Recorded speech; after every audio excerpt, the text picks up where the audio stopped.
Hi everyone, my name's Andy Lecture. You can find me on Instagram at AndyRLecture. I am one of the directors of the newly formed Takata Independent in the upstate of South Carolina. You can find us on Instagram at Takata_Independent.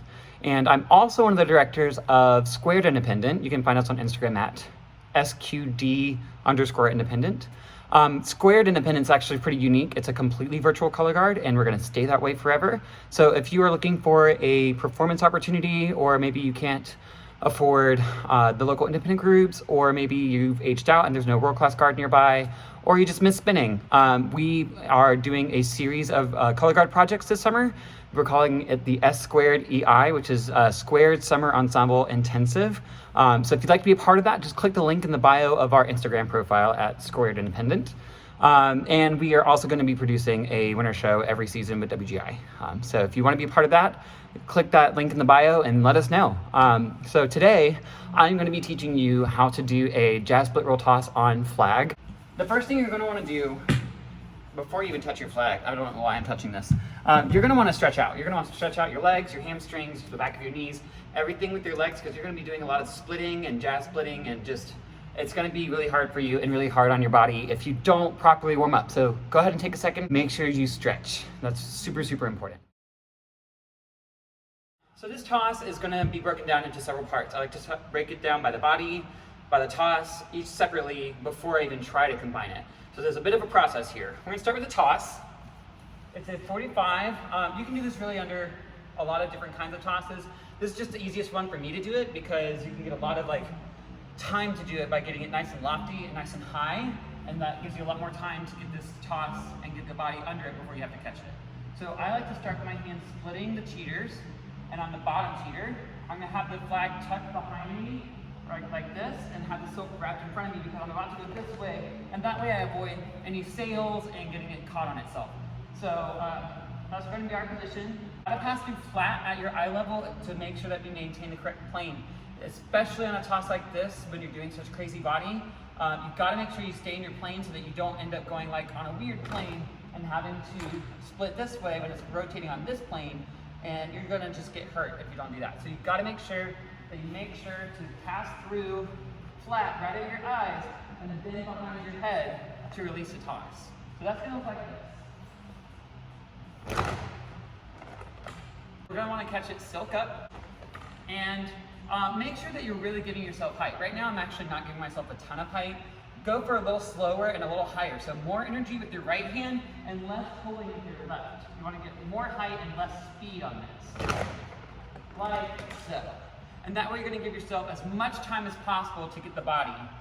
This is going to be caught on about 4 and. So when you release, it'll be on 1. So it'll be 5 and 6 and 5, 6, 7, 8, 1, 2, 3, 4 and ish. It's okay to be a little early or late to that. But that's what we're aiming for, 4 and. And that's going to give you, again, that time to do the split. When you do the toss with the body, it's really hard to get both hands on the flag in time for me. So I've always caught with my left hand on the tap. So you might want to practice that a couple times before we add the body. All right, so now that we've got the toss, we're going to break down the body a little bit and make sure that we're all approaching this relatively close to the same way. So you're going to start in second position, shoulder width apart. Some people pull in on the toss. I don't, because you're about to go right back out anyways, and that kind of makes this weird motion and it's hard to keep it going. So I just stay in second and allow myself to jazz split from there, and that just gives me more time because I'm not having to split quite as far. My legs are already kind of far apart. So I start in second position, release the flag. I'm going to push with my right foot and making sure that I'm pointing my left. I'm pushing forward off with my right foot into this position. So your knee should be in front of you. A proper jazz split does not leave your right leg, or your back leg I should say, behind you. So you should have your knee and your hip to the front. So you're going to push out from second position into this position. You're going to catch with your left hand behind your body like this. And from here, you're going to dive down to the ground. So that means by the word dive, your head's going to go first, then your shoulders, and then your hips. So it's going to be like this spiraling motion down to the ground here. So you should be twisted. You should feel the twisting in your spine. And then you're going to pass through this position all the way on the ground, your feet up and pointed. And then we're going to continue that rolling motion by having the hips initiate first, and then the shoulders, and then the head, and you're gonna end with your right leg under your left. So let me do this from a different angle so you can see all that a little bit better. But the key is this spiraling action, this diving. It means your head goes first and it comes up last. So it's kind of the reverse order coming up. So we're going here, head first, shoulders, everything flat to the ground, pointing with our feet up, and then we continue to roll, push off of the ground with your hands, and then you're gonna go catch the flag. Make sure that you practice this body with consistency and speed enough that you're getting there in the catching position by 4 and.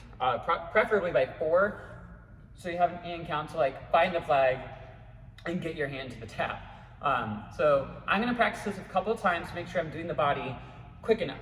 5, 6, 7, 8, out, 2, 3, 4, and. So I'm gonna start off by making sure I find some kind of spot on the ground, because consistency is the name of the game. We're gonna make sure that we are, so I'm gonna have the middle of my body over the dot, so my feet are on either side of it, that I understand where the body is taking me so I know where to throw the flag.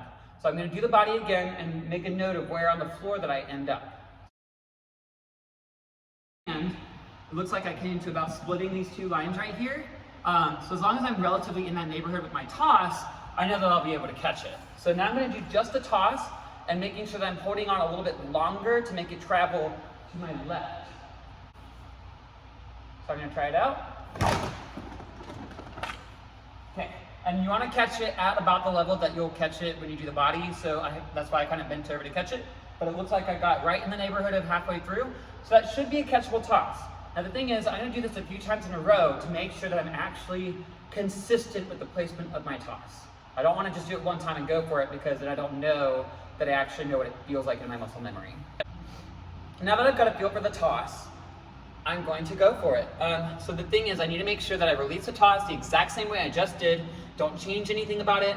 If you get in your head about the toss and you're scared, you're probably gonna end up over-rotating. That's what the tendency is for people to do these tricks. So you wanna maintain your composure and just throw the technique of the toss first, and then initiate the movement, and that's when you really wanna kind of get to the movement as quickly as you can. 5 and 6, and 5, 6, 7, 8, and 1, 2, 3, 4. Okay, so that time I slightly over-rotated, and it was a little too far behind me, so I need to push forward just a little bit. Another thing I want to mention about the body that I kind of forgot to earlier, one thing that I see people do with this toss a lot, or a jazz split under any toss, is they take out this beautiful shape right here. I know it doesn't look all that graceful, but making sure that you have your feet up in the air and that you're really achieving that really changes the quality of the toss, because you're showing the audience, I got time, I can make sure I got these details in, and I'm gonna bring this motion out, and it really emphasizes what you're doing. A lot of people, when they do this, they jazz split, and then they bring their feet together. And I'm not saying that's wrong, that's just a preference. But for me, that takes away the impressiveness of what you're doing, because it's harder to see from the audience standpoint just how much work you're doing under the toss. So I like to make sure that I bring my feet all the way up, and that way you see that circular motion, and that really emphasizes that I'm really moving through this toss, and that's gonna make it look a little bit more impressive. So that's just my preference, and I just think it brings this quality of effortlessness to it, the better that you achieve that. 5, 6, 7, 8, and out. Nope. I bailed on that for a reason. It's because I felt myself pushing my flag way too far forward. I did tell myself to push forward earlier, but that was too much, and I was gonna get hurt if I kept going, so I aborted. And 5, 6, 7, 8, and out. Okay, I tipped out, but I got it in my hands that time. As you keep working on this, just remember to self-analyze. You've got the tools, you know the technique. That you hold on too long, it goes further that way, and it's gonna go more to your left. If you release too early, it's gonna go further to the right. If you over-rotate, give it less energy, less height, less speed, whatever it is. You have all the tools. So make sure you're self-analyzing. Don't just go rep after rep after rep without thinking about it, because then you're just building bad technique and habits. So make sure you're really consciously aware of everything that you're doing and how to adjust very small adjustments. You don't want to make big adjustments, very small, to kind of find and work your way to that beautiful spot of getting a perfect toss. So keep practicing. This is going to take a while. It's going to take a lot of practice, and that's okay. This is not an easy skill. It's a very hard skill. It's world class.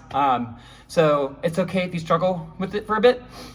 And as usual, if you make a video of yourself doing this and you want me to see it and you want Spintronics to see it, definitely tag Spintronics and tag myself. I would love to see it. I will comment, I will root you on, I will share it. I just want to celebrate your growth. So let me know if you have any questions. I'm happy to break something else down a little bit more if you need. Again, I'm Andy R. Lecturer on Instagram.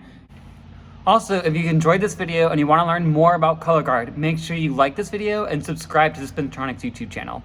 And thank you so much to Spintronics for letting me do this for their series. I'm really excited to be a part of this, and I hope you all the best of luck with learning this trick.